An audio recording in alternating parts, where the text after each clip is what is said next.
Hola, hola, somos el programa Metiendo la Cuchara de Radio Minagri. Soy Francisco Fuentes, profesor de la Facultad de Agronomía de la Universidad Católica, y estoy junto a Javiera Pefort de la Oficina de Estudios y Política Agraria del Ministerio de Agricultura y junto a Sebastián Tovar, también profesor y chef del Departamento de Nutrición de la Universidad Católica. ¿Qué tal, muchachos? ¿Cómo están? Hola, ¿qué tal? Todo bien, muy bien, dispuestos ya. Muy bien, pues a meter la cuchara, de eso vinimos, ¿cierto? Oye, Exactamente. recibimos muy buenos comentarios con esta serie de los alimentos del día, específicamente el desayuno que fue la vez pasada, y ahora vamos a continuar con la otra patita. Se nos viene el almuerzo, ¿cierto? Y qué cosa más rica, ahí se nos amplía bastante nuestra matriz de opciones y nuevamente a los ingredientes, las preparaciones y sobre todo las cosas más tradicionales, muy culturales que tenemos al momento de almorzar. Javiera, Cuéntame. cuéntanos de tu experiencia del almuerzo del día de hoy. Mira, lo que yo me he dado cuenta y es algo no solo propio de Chile, sino que como de la región andina probablemente, el consumo de la papa, el incluir la papa en nuestros almuerzos, algunos cereales, el maíz ya más extendido, las preparaciones como medias emparentadas que hay, que los llamamos de distintas formas, pero finalmente se componen de lo mismo. Destaco la papa sobre todo porque, bueno, el centro de origen de la genética de la papa está acá en la zona andina, Perú y Bolivia, pero hay un subcentro también importante A ver, ese dato está genético bueno. La de Javiera nos la está papa. dando una enciclopedia. Cuando uno en Chile habla de papa, al tiro piensa en Chiloé, ¿o no? Las Exacto, pues, diversidades obvio. de papas, distintos tubérculos. Bueno, ahí también hay un subcentro, por supuesto, no es el centro principal, pero es un subcentro de origen genético de la papa, desde donde se dice que al parecer salió la variedad de papa que se consume más comúnmente en el mundo. Pero probablemente también hay una mezcla de lo que viene de la zona andina. Pero más allá de aquello, es un ingrediente común y yo creo que ustedes están de acuerdo, que es bien común en los alimentos o en los almuerzos de la zona americana, ¿no? Sí, sí, siguiendo con el dato de Javiera, el otro día leía y pensar que los araucanos, los mapuches, están comiendo papas fritas hace no sé Oye, cuántos cientos de sí, años, lo ¿no? vi, Y salió que en las redes fue, y que sociales. fue en las redes Razón, sociales y se sí. creó ahí un posteo con que le respondieron a una persona. Bueno, independiente de eso, nos ponemos a pensar y claro, ellos están haciendo papas fritas con grasa de cerdo y que quedan espectacular y Mm, seguramente son los creadores de las papas fritas. Y ahí eso está el no le tomamos origen. el peso. ¿Cómo te quedó el Sí, ojo? o sea, Francia, Fantástico. Europa, la papa francesa y O el demás, por French el fry, French como se fry y toda la dice. Claro. cosa, por eso te digo. ¿Qué son eso? Y los mapuches estaban haciendo papas fritas hace cualquier año atrás, pues. Entonces, no, claramente la papa es uno de los... Bueno, ahí podríamos... tenemos un capítulo entero para hablar de los productos que salieron de acá al mundo, pero siguiendo con los almuerzos y eso, claro, la papa es esencial y tenemos una cantidad enorme de preparaciones con papa. Sí, Mm. creo que excelente partida, Javiera, porque nombraste cosas muy tradicionales, muy nuestras, que son además muy americanas. Diste en el clavo con este tema que, independiente cómo se prepare, en este caso el almuerzo, la presencia de la papa tiene distintas formas, ¿cierto?, Ujú. de cómo están igualmente presentes. Y diste también en el clavo con algo súper interesante, que es un poco lo que yo trabajo, ¿cierto?, la genética de las plantas. Y efectivamente, la papa habitual que nosotros compramos en el supermercado, en otro, que obviamente La de Ciré, no ¿o es no? la chilota La exactamente, que son todas deciré. estas variedades que vienen de afuera, de Alemania, de Ujú. Francia, de Estados Unidos, etcétera. Su constitución genética es un poco más allá de la mitad de lo que nosotros habitualmente estamos consumiendo, que es de Chiloé. Entonces, tenemos que sentirnos súper orgullosos que nuestra Sí, claro. genética propia, natural, nativa, ¿cierto?, está presente a nivel global. Entonces creo que hay excelentes contribuciones a lo que es nuestra alimentación a partir de nuestras raíces, de lo que territorialmente somos hoy en día y lo que culturalmente también estamos habituados, porque ¿para qué andamos con cosas? La papa está presente en muchas de nuestras preparaciones y tenemos hasta dichos ¿ya? ¿Cómo se dice? Dos cucharadas a la papa. Sí, o aquí está la Y papa. así, o aquí está la Claro. papa. Podemos infinitas O toma cosas esa papita. relacionadas. Toma esa papita. Cómete esta papita, exactamente. Oye, y en términos de almuerzo, vayamos un poco a las preparaciones, ¿les parece? Claro. ¿Qué cosa podríamos ir desmenuzando en este fragmentado, como se dice, mapa gastronómico de nuestro país? Bueno, yo creo que es importante mencionar las legumbres y la mezcla con las verduras. Por ahí yo creo que estaría un poco el almuerzo completo para varias semanas entre papas, legumbres y verduras. Sí, Hay un y que va muy de la importante- mano con esto que hablamos la vez pasada del desayuno, de la proporción de las proteínas, ¿cierto? Los Ujú. carbohidratos y todo el resto de otras cosas que se agregan a través de la fibra, la ensalada, que también es un componente importante de Por la supuesto. alimentación. Sí, nosotros ahí hay que hacer la diferencia de cómo comemos nosotros las legumbres en relación al resto de América. Vuelvo a hacer la separación de nosotros, Argentina, Uruguay, que tenemos tal vez costumbres similares, muy europeas, y el resto de América hacia arriba, que tienen costumbres más arraigadas tradicionales. Ellos hacia arriba, Perú hacia arriba, hasta México, eh, tienen la legumbre como un complemento que está presente siempre, independiente de lo que estén comiendo. La Siempre. cápsula, también otra especie que es muy americana, ¿cierto? Y que está presente hoy día a nivel global. Claro. Tal vez el más conocido o el que yo más he visto hacia arriba es el bayo, ese como poroto café, o el negro también. Y entonces siempre está el poroto o la legumbre como un complemento a lo que vaya a haber de comida. A diferencia de nosotros que nosotros tenemos un plato ya compuesto, ya elaborado, que incluye las legumbres. Y hay muchos momentos en donde no están presentes las legumbres, pese a lo importante que son esos platos que hablaba Javiera. Entonces ahí podríamos hacer la primera gran diferencia de cómo comemos o cómo almorzamos nosotros aquí en Chile versus el resto de América. Y entonces está la legumbre por un lado y está el arroz por otro lado, donde siempre, siempre van a estar presentes todos los días. Si tú hablas con una persona, ahora los migrantes que tenemos, muchos venezolanos, muchos dominicanos, para representar a todo el Caribe, peruanos, ni hablar los mexicanos, ellos todos los días van a cocinar arroz y legumbre, independiente de lo que vayan a almorzar. Siempre va a haber arroz y porotos, siempre. Y si no hay eso, prácticamente no hay comida o no es almuerzo para ellos. Oye, un dato freak de aquellos Vamos con estadísticos. Las legumbres que nosotros consumimos en Chile, principalmente las lentejas, vienen en su mayoría, me atrevería a decir, más del 90% vienen de afuera, no son producidas acá.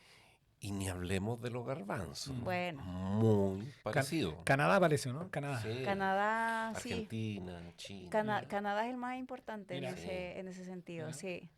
Sí, qué pena eso. Creo que tenemos un gran patrimonio agroalimentario de cosas que de alguna manera colaboran, ¿cierto? Nutren a nuestra propia soberanía de cómo nos alimentamos, ¿cierto? Y digo lamentable porque tenemos zonas muy típicas de legumbre Por en Chile supuesto.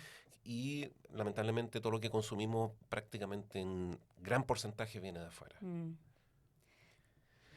Las legumbres, en definitiva, han estado siempre presentes, pero hemos entrado en una espiral de que cada vez se consumen menos, al consumirse menos, se producen menos, al producirse menos, se ven opciones más baratas de importar de afuera y nos encontramos en donde estamos, en definitiva. Eso Sí, es en terrible. definitiva entramos en esa espiral que tú dices de los negocios agrícolas. Entonces, lamentablemente, y es lo que nos afecta a nosotros como consumidores, que cualquier vaivén en el precio final, obviamente siempre la tendencia del consumidor es a atender a lo que es más barato.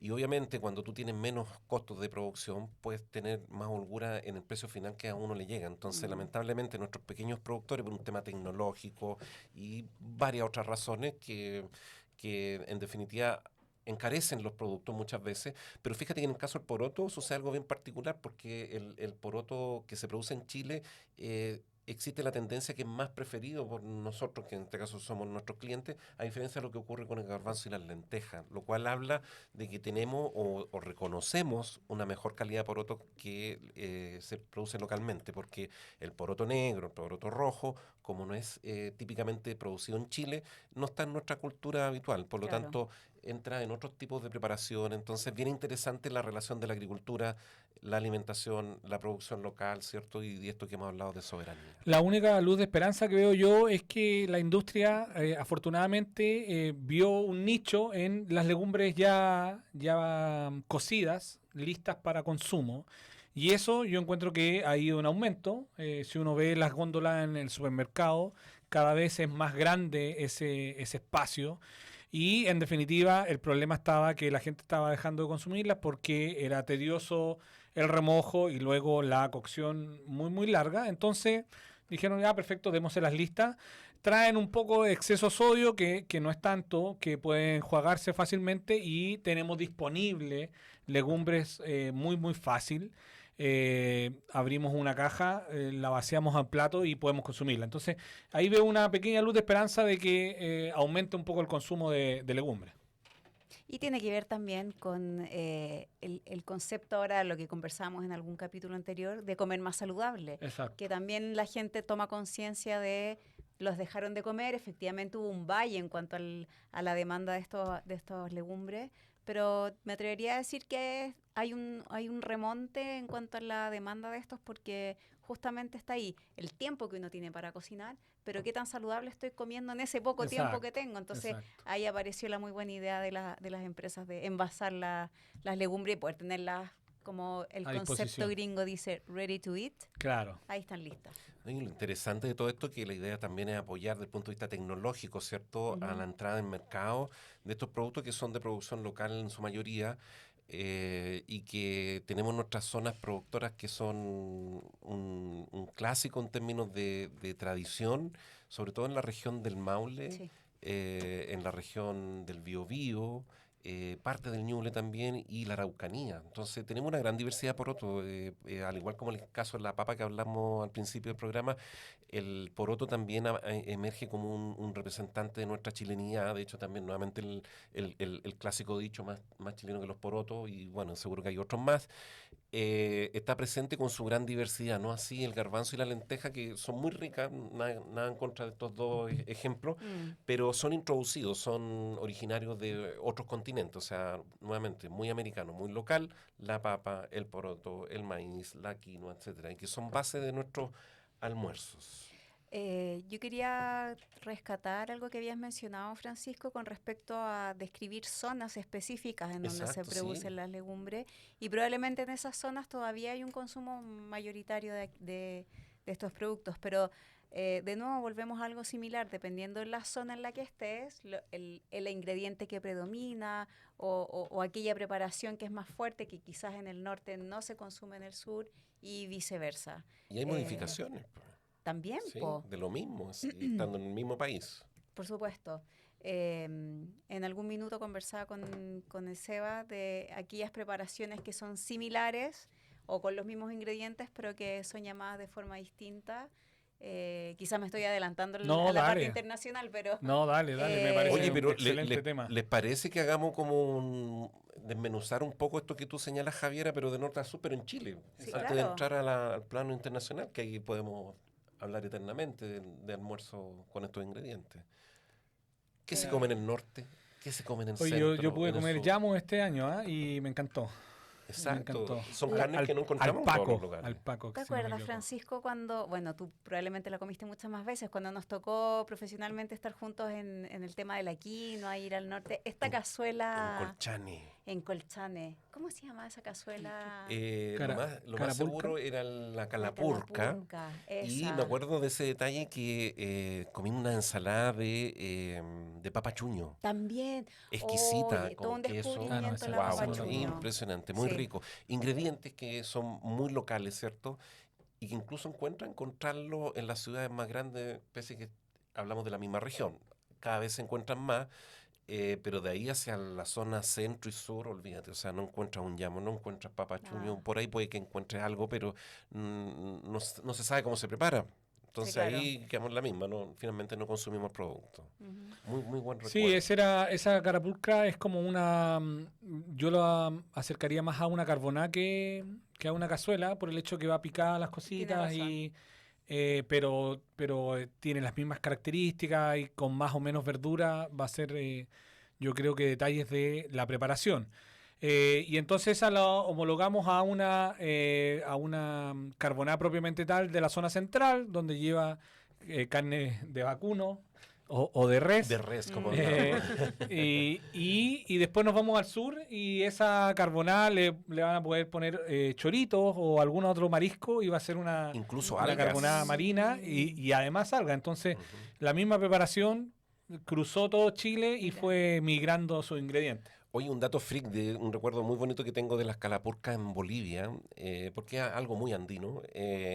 Se sirve en un platito tradicionalmente de greda, pero con una piedra redonda hirviendo al rojo. Se le tira una vez que ya está servida esta carbonada, ¿cierto? Se le pone esta piedra y es impresionante como la piedra, obviamente hirviendo, muy caliente, empiezan a salir estas burbujas del hervor que mantienen el plato. Entonces, realmente es un espectáculo porque tú estás viendo un volcán frente tuyo en un plato y hay que comérselo caliente, obviamente, y Lógico. va con su buen picante y los ingredientes todos ricos. Entonces, verdaderamente un placer el consumo de ese tipo de preparaciones. Sí, yo la probé y me gustó muchísimo. Es Realmente, rica. muy muy buena. sabrosa. Es rica. Es un muy sabor sabrosa. distinto, Sí, sí. sí, Sí. muy Un sabor sabrosa. distinto. Y como te decía, el llamo, el alpaco, yo creo que debiera masificarse más porque es una carne muy, muy rica. Al parecer tiene menor cantidad de grasa que el vacuno y no tendría por qué no masificarse al igual que las otras carnes. Oye, ¿y qué me dicen de las cazuelas? Que al igual que la carbonada, estoy seguro que vamos a encontrar de distintos ingredientes, dependiendo de la temporada. Al principio de cuando iniciamos esta nueva era del Metiendo la Cuchara al programa, hablamos de la estacionalidad, de comer estacionalmente. Y la cazuela creo que es un súper buen ejemplo en donde varía dependiendo de qué es lo que encontramos en la feria, la vega o en las huertas. Toda la razón. Y los ingredientes que se le echan. Hay O, gente o que la la come región, po. con fideitos, con arroz, o alguien que le echa Exacto. chuchoca, Sémola, Yo le pongo quinoa. sémola. quinoa, Obvio. Obvio. de pava, de De gallina, pava. de pollo, En el de sur. vacuno, de Cerdo. cordero, de cerdo, Mm. De cordero. muy de bueno. marisco. Mm. O sea, no, claro, también es otra. Bueno, han habido grandes investigaciones. Sonia Montesinos tiene una tremenda investigación en relación a la cazuela que ella postula como el plato realmente nacional y que hay infinidad de cazuelas en nuestro país. Y que trasciende, desde el punto de vista de patrimonio, a varias generaciones de consumiendo lo mismo, que esa es una de las bases de considerar una comida especial, ¿cierto?, como un patrimonio agroalimentario, y lo conversábamos al inicio del programa, que existe una serie de datos, es un buen dato para nuestros oyentes, ¿cierto?, que existe una iniciativa impulsada por varios actores, ¿cierto?, que principalmente vinculados con el Ministerio de Agricultura, que han sacado series regionales de estos recetas, platos, ingredientes, etcétera, que los consideran patrimonio agroalimentario regional. Entonces, nos pasamos por O'Higgins, por el Maule, que estábamos conversando justamente al iniciar el programa, y aparecen la carbonada, aparece la cazuela, la empanada, y todas estas cosas que nos caracteriza muchísimo. Creo que somos muy diversos y ricos en términos de alimentarnos, y yo creo que en donde únicamente nos caemos es que en general y como sociedad estamos carentes de tiempo, ¿cierto?, que nos permite tener esto más presente, Mm.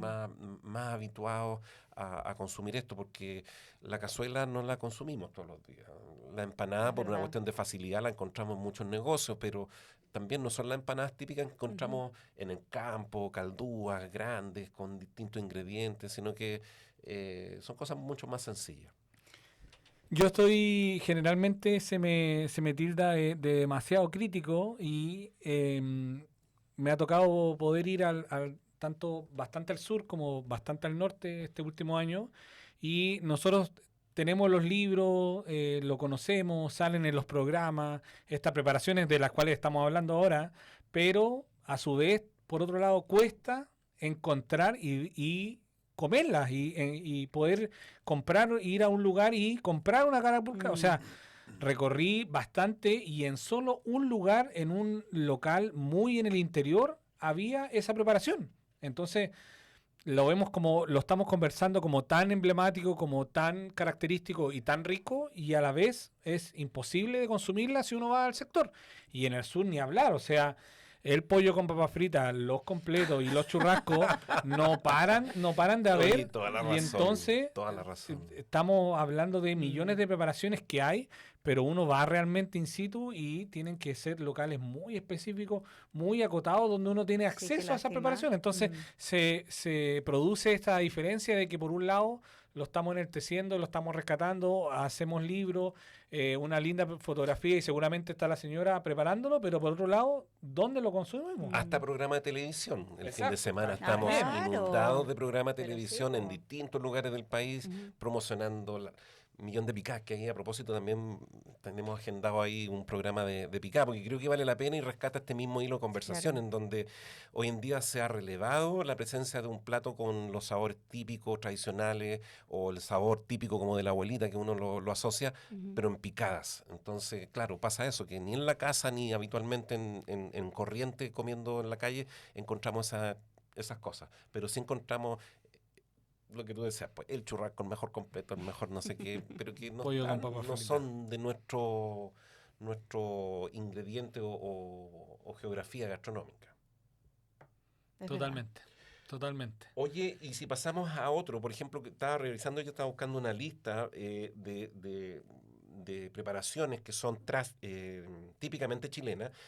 Bueno, hablamos de la cazuela, hablamos de la carbonada, pero me parecieron también como de los más icónicos chilenos, el charquicán. Sí. Cuéntanos un poquito, Seba, de cómo se También- prepara, porque ese también tiene muchas variaciones Sí, de muchas. ingredientes. También es considerado un plato icónico de nuestro país y van a aparecer algunos que van a decir que ese sí realmente es el único plato que no tiene ninguna influencia extranjera y es realmente nuestro. La cazuela está en toda América, hay caldos muy muy similares, en España lo mismo, por ende el charquicán sí podríamos llamarle un plato que es típicamente nuestro y que no tiene tanta influencia de afuera. La mezcla de vegetales y carnes, el tradicional o el que primero se creó, se hacía con charqui, de ahí su nombre, ya era carne que era la única carne que había a disposición en ese momento, carne que sabemos que está seca y que se puede mantener por muchísimo tiempo sin refrigeración. Entonces es una mezcla de vegetales y se le agrega carne.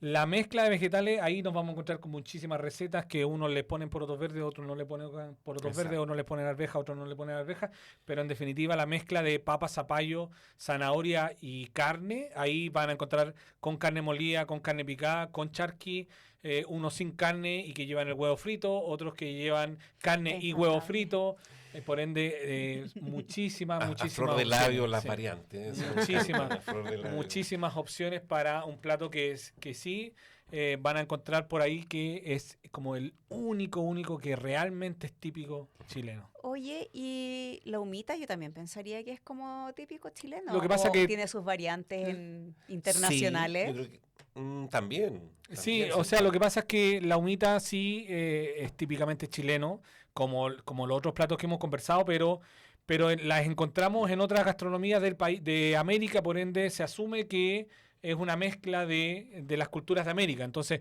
nuestra humita es un tamal para el resto de América. Generalmente el tamal se hace con harina de maíz, a diferencia de nuestra humita que es choclo molido fresco, pero nuestra humita sí existe en otros países y se le llama un tamal dulce. O sea, muchas Ya. veces se consume como postre eh, porque se entiende que al hacer un tamal con el maíz fresco, el dulzor del choclo aparece mucho más, por ende es considerado un tamal dulce, derechamente. Nosotros las podemos hacer con un toque dulcecito, pero en otros lugares derechamente se le echa más azúcar y se deja como tamal dulce, derechamente. Además que también influye mucho también las variedades de choclo, porque hay también distintos tipos de choclo que son más dulces, como tú decías, Mm. que realza algunas propiedades, ¿cierto? Básicamente los sabores con el dulzor, pero lamentablemente se tienen que arreglar con otros ingredientes que ya nos alejan bastante de lo que uno humita y es lo que encontramos comercialmente a veces hasta en las calles, ¿ya? Claro. Que muchas veces estos choclos que son más secos, en fin de temporada, los arreglan con un poquito de leche y en definitiva una cuestión bien del lavada que nos aleja un poco de la tradicional humita. Creo que ese listado, Sebastián, lo puedes complementar con el de los porotos granados, que también me aparece en la lista. Claro. Que, oye, los porotos, tenemos un listado grande de, pues. oye, ¿cómo podemos consumirlos? Los porotos hay Tírate el rosario. sí, no,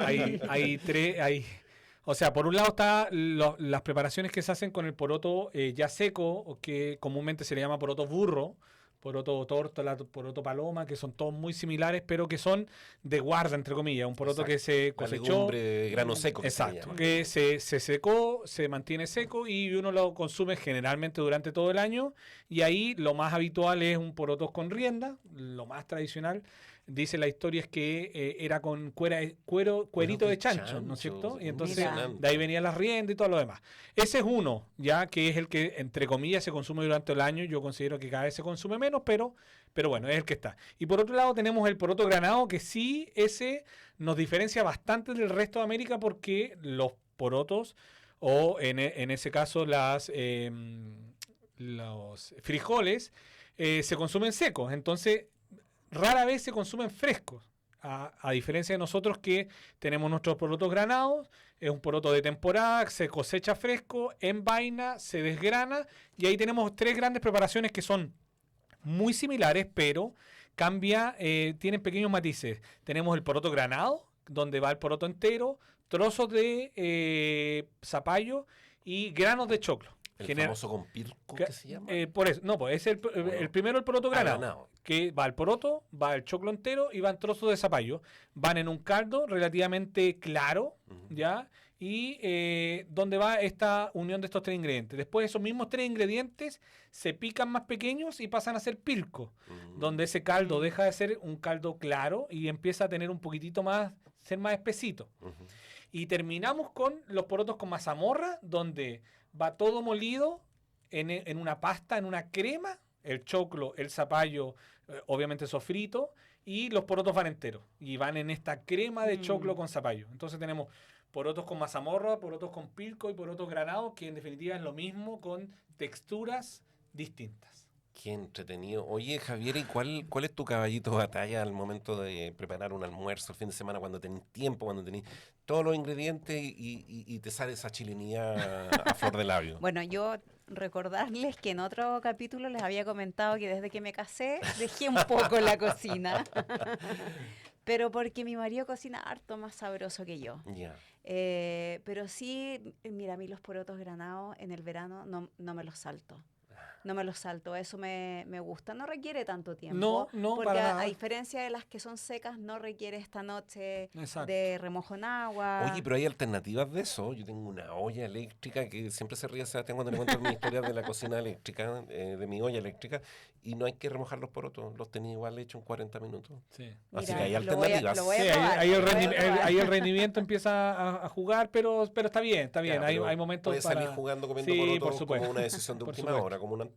Perdón que te No, interrumpa, Javier. No, está bien. y hoy en día, además, como dice Javiera, en la feria está la bolsita ya con Sí. los porotos, o sea, está listo, llegar y tirarlo a la olla Está y podemos listo. tener porotos de temporada exquisitos. Yo generalmente hago una buena cantidad y congelo mis porotos a mí me gusta con mazamorra. A mí me gusta con mazamorra, no me gustan graneados, me gusta muy, muy cremoso y hago una buena cantidad y congelo para 2 o 3 porciones durante el año para acordarme de estos porotos con mazamorra fresquitos. entre Sí, comillas. yo también soy del team más mazamorra, Ya, sí, totalmente. más con enjundia. Ese aguachento así donde están flotando a mí no me gustan. No, a mí tampoco. Respeto totalmente a la gente que sí le gusta, que me parece súper bien. Por eso están las 3 opciones y ahí uno escoge el que más le acomoda. Oye, y el último emblemático dentro de este listado que empecé a hacer como un tipo ranking son los productos del mar al momento del almuerzo. ¿Qué podemos nombrar como los más icónicos? A mí se me viene a la mente de inmediato el famoso, y uno de los que más me gusta, el famoso caldillo de congrio, muy nerudiano. Sabía ¿cierto? que iba claro. por Que allá. tiene poesía, Sí, tiene claro. mezcla de sensaciones, de lugares y de ingredientes que lo describe, pero muy bien, lo recomiendo leerlo. Pero es una realidad, existen distintas variantes, pero además del congrio, que además es un pescado muy escaso a nivel de mar, que es muy tradicional de estas costas. Cada vez Y más caro. aparecen un montón de otros, todos los que vienen, los bivalvos, todos los que vienen con conchitas, bueno, ni hablar de los pescados, que hay un sinnúmero. Exacto. Yo feliz me traigo pescados raros de donde voy. Exacto. Hace poco me traje una pintacha de Arica que es súper poco conocida, pero un pescado sumamente exquisito al horno, muy, muy rico. Entonces, creo que ahí tenemos ahí una geografía bien interesante Sí, de claro. productos del mar. Tenemos pescados en caldillo. Hay varios pescados que son mucho más firmes para poder hacer un caldillo y que se nos mantengan y que además da muchísimo sabor. Después están los pescados más tradicionales que uno pudiera hacer a la plancha, una corvina, una reineta. Y también los pescados fritos, que también es un clásico que siempre va a estar presente. Por un lado marino. Después tenemos pailas marinas o ceviches, peroles, donde es un ceviche ya cocido. Hay opciones. Y además de eso, marino también incluirían lo tradicional, la carne que le llaman carne al jugo, carne a la cacerola, carne mechada, que tiene pequeñas variaciones, pero sí, esa carne que va acompañada con las papas, que va acompañada con una ensaladita, también está dentro del top de tradicionales de nuestro país para un almuerzo. Y eso que ni tocamos las ensaladas, ¿eh? Creo que, Además. creo que da para un toda la capítulo razón. aparte. ¿eh? Es verdad. Exactamente. Sí. Ujú. Oye, ¿qué les pareció hablar de esta Hambre. Me disección encanta. sabrosa de lo que tenemos en nuestro país? Yo creo que da para seguir hablando, Medio ¿cierto? hambre, Sí. medio hambre nomás. Oye, pero lamentablemente el tiempo no apremia. Ya estamos llegando al final y nos toca despedirnos, pero sin duda para regresar con un entretenido episodio y nos queda pendiente dentro de esta serie las cenas. Así que ahí vamos a seguir en la mismo. sobremesa Lo con mismo. estos temas. Así que yo por mi parte me despido. Hasta la próxima. Que estén súper. Chao, chao. Chao. Adiós.